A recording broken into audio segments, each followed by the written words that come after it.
The death of a state police academy recruit has brought renewed attention not only to the academy's training, but also its culture. It spurred us to launch Commonwealth Confidential, State of Policing, a week-long series exploring policing here in Massachusetts.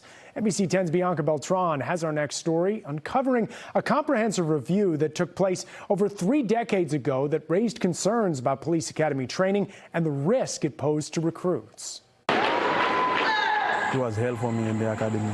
Derogatory comments like being told to go back to Haiti, sleep, and meal deprivation. These are some of the experiences Giovanni Jean-Baptiste shared with NBC 10 Boston investigators about his time at the Massachusetts State Police Academy. Every day, bullying me. They echo the experiences of police academy recruits 36 years ago.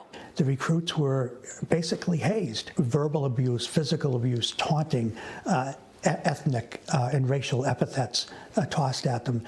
The idea was that this was a stress-reactive approach to training, and it was meant by some to, say, weed out the weak links. Former State Representative Kevin Blanchette was part of a panel appointed by Massachusetts Governor Michael Dukakis in 1988.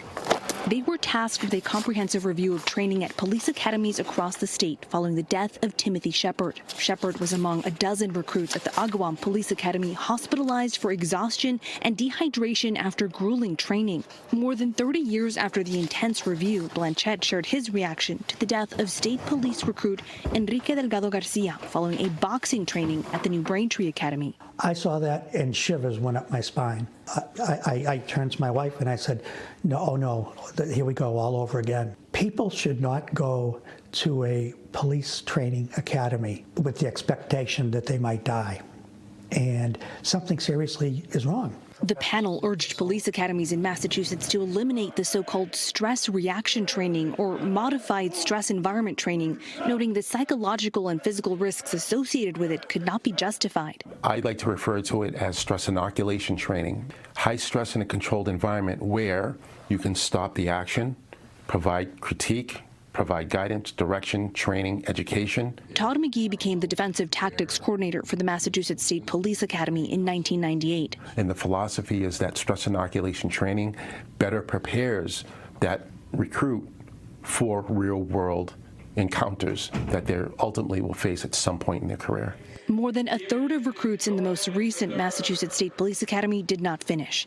That's more than double the national percentage of recruits who did not complete basic training. As an independent investigator looks into the circumstances around Delgado Garcia's death, McGee expects the investigation will examine not only the protocols, but the culture of the State Police Academy. If the allegations of hazing or harassment are valid, I believe it'll be confirmed. And it'll be confirmed from not another recruit, but I believe that the integrity of the academy members, if they've seen something and at the time maybe walked past it, here's the opportunity to speak the truth. Massachusetts State Police has vehemently denied the allegations of abuse made by Jean-Baptiste. The trainee manual for the 90th Recruit Training Troop warns that hazing is not tolerated by MSP.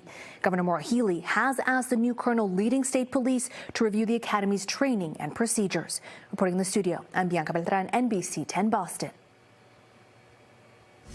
And coming up tomorrow night on Commonwealth Confidential, State of Policing, we dive into the laws that make it difficult to get public records. We ask how this impacts transparency in policing and what can be done to pull the curtain back. That's tomorrow at 7 o'clock. But if you miss it, you can catch it again at 11, only here on NBC 10 Boston.